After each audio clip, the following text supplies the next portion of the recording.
Chief guest director sir Ajay sir Naren அண்ணன் எல்லாருக்கும் நல்ல ஒரு பெரிய படத்துக்கு நல்லா வந்திருக்கீங்க. ரொம்ப சந்தோஷம். தேங்க்ஸ். எங்கள் படத்துக்கு வந்திருக்கீங்க. ரொம்ப நன்றி.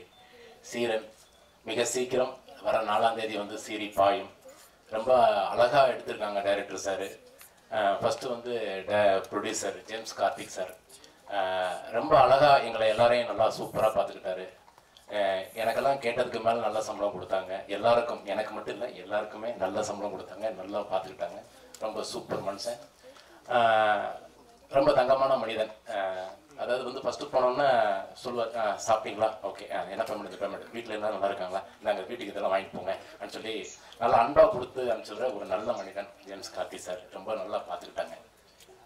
பிறகு அண்ணன் துரண்ணை வந்து பார்த்தீங்கன்னா டைரக்டர் சார் வந்து எனக்கு ஒரு 20 வருஷத்துக்கு முன்னாடியே தெரியுங்க. உண்மையை சொல்லிடுறேன். ஏன்னா அண்ணன் வந்து இல்லை உண்மை 20 வருஷத்துக்கு முன்னாடியே சொல்லிடுறேன். அண்ணன் வந்து மேலே தங்கியிருந்தாங்க, நான் வந்து கீழே தங்கியிருந்தேன். அண்ணன் வந்து அஸ்னேட்டராக ட்ரை பண்ணார், நான் வந்து நடிக்க ட்ரை பண்ணேன். அப்பயே வந்து இதே ஸ்பீடு தான். எப்படி ரஜினி சார் வந்து எவ்வளோ ஸ்பீடோ அதே மாதிரி தான் துரண்ணை. ஆனால் அந்த ஸ்பீட்லேயே தான் இருப்பார். பரபரன்னு இருப்பார். அந்த ஒரு தடவை நான் பார்த்தீங்கன்னா ஷூட்டிங் ஸ்பாட்டில் பார்த்தீங்கன்னா பரபரப்பரன்னு அந்த லைட், இந்த லைட்டு, அந்த கேமரா இதெல்லாம் வச்சுக்கிட்டு அந்த கூட்டம் கிரௌடு அப்படிலாம் பயங்கரமாக அப்படி போய்கிட்டு இருக்கு. நேராக போயிட்டு நேராக வந்து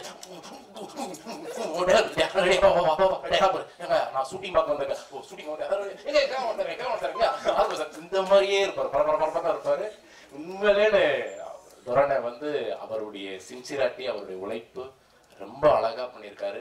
அந்த ஸ்பீடு, அவருடைய ஸ்பீடு வந்து படத்துலையும் இருக்குது. அவருடைய நிதானம், வேகம், விவேகம் ரொம்ப அழகாக வந்து படத்தில் காமிச்சிருக்காரு.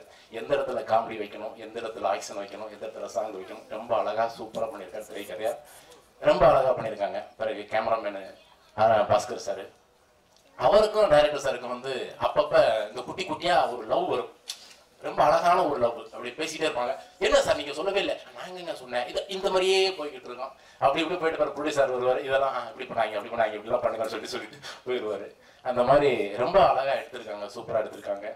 இனியா மேடம் ரொம்ப 3 கெட்டப்பு, சோனியா மேடம் ஒரு 2 கெட்டப்பு, நான் ஒரு 2 கெட்டப்பு.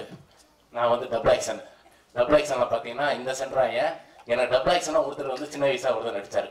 அவர் வந்து என்ன பண்ணிட்டாருன்னா கொஞ்சம் குண்டாவே இருப்பார். அவர் குண்டாவே போட்டு எடுத்துட்டாங்க. அதுக்கப்புறம் தான் நான் கமிட் பண்ணேன். நான் போய் நடிச்சிட்டேன். நடித்ததுக்கப்புறம் நான் கேட்டேன், என்னண்ணே என் சின்ன வயசு கேரக்டர் வந்து இவ்வளோ குண்டா போட்டிருக்கீங்களே, நான் பெரிய நாளோன்னா என்னென்ன பண்ணுவீங்க? அதுக்கு ஒன்றும் இல்லை சொல்றியா, நம்ம டைலாக் போட்டுக்கலாம். எப்படிண்ணே டைலாக் போட போறீங்க? அதாவது வந்து எங்கள் அம்மா வந்து பேசுகிற மாதிரியா, ஐயோ என் பிள்ளை எப்படியெல்லாம் இருந்தேன், இந்த பாலா போன சுகர் எப்போ வந்துச்சோ அப்போ இருந்து ஒல்லி ஆயிட்டான் அப்படியே போட்டாருக்கு. அவரு ஒரு டைலாக்ல மாற்றி விட்டாரு. அந்த அளவுக்கு வந்து டைரக்டர் வந்து பெரிய டேலண்ட்டு. ரொம்ப அழகாக பண்ணியிருக்காங்க. மியூசிக் டைரக்டரு, எடிட்டர் சாரு, இந்த ஒர்க் பண்ண டெக்னீஷியன்ஸு, நடிகர்கள் எல்லாரும் வந்து ரொம்ப அழகாக பண்ணியிருக்காங்க. ரொம்ப நன்றிண்ணே. எல்லா படத்தையும் பற்றி பெருமையாக ரொம்ப அழகாக எழுதுவீங்க. அதே மாதிரி எங்களுடைய படத்தை பற்றி எழுதுங்கண்ணே. எங்களுக்கு வாய்ப்பு வரோம்ண்ணே. சூப்பர்ண்ணே. தேங்க்யூண்ணா. நன்றிண்ணே.